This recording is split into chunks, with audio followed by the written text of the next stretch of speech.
আপনি যদি আপনার যোগ্যতা চেটে চেটে চেটে চেটে জুতো চেটে চেটে ছিঁড়া চটি পড়ে দেন আর কি করতে পারে? তার মুখ থেকে এর থেকে ভালো কিছু বেরোবে না। যোগ্যতা ছিল আপনার রাজার আসনে বসা, ওই সিংহাসনে বসার ক্ষমতা আপনার আছে, কিন্তু আপনি আপনার যোগ্যতাটাকে জাস্টিফাই করতে পারছেন না, ফলে আপনাকে স্টেজে দাঁড়িয়ে বলতে হচ্ছে অন্তত ছিঁড়া চটির মর্যাদা আপনি দিয়েছেন।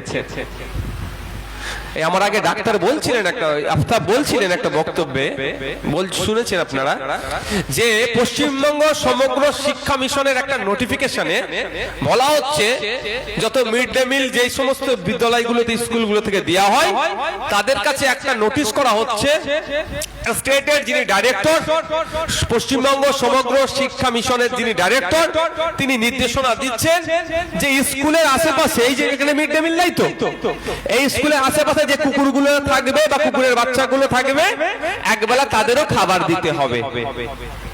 এটা ভালো কাজ।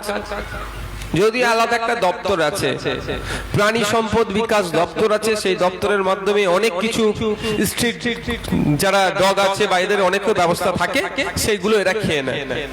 আমি একটা বক্তব্য অনেক আগে দিয়েছিলাম যে এরা কুকুরের খাবারও ছাড়ে না। আমি এটাও আপনাদের বলছি, আজকে বলে যাচ্ছি, এটাও আগামী দিনে আসবে যে এই মিড ডে মিলে দুর্নীতি হয়েছে, তৃণমূলের নেতারা কুকুরের খাবারও ঝেড়ে দিয়েছে, দেখবেন মিলিয়ে নেবেন, মিলিয়ে নেবেন। আজকে রেকর্ড করে রাখুন, মিলিয়ে নেবেন, আসবে। এই যা হচ্ছে, যা প্রকল্প ঘোষণা হয়, তৃণমূলের বন্ধুদের মনে লাড্ডু ফোটে। দেখবেন যখন বলে অমুক ঝড় আসছে তমুক ঝড় আসছে, আমরা আতঙ্কিত হয়, যে যার মতো, কেউ ভগবানকে ডাকে, কেউ আল্লাহকে ডাকে, যীশু খ্রিস্টকে ডাকে, বা যে যার মতো ডাকি কি আল্লাহ বিপদ আপদ থেকে রক্ষা করো উপকূল তীরবর্তী মানুষদেরকে।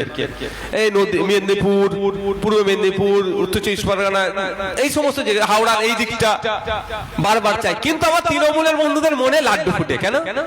ঝড় হবে, তুফান আসবে, কি হবে?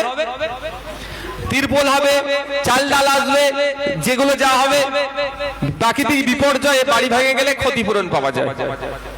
কাঁচা বাড়ির জন্য একটা ক্ষতিপূরণ, পাকা বাড়ি ভেঙে গেলে তার জন্য ক্ষতিপূরণ, এই ধরনের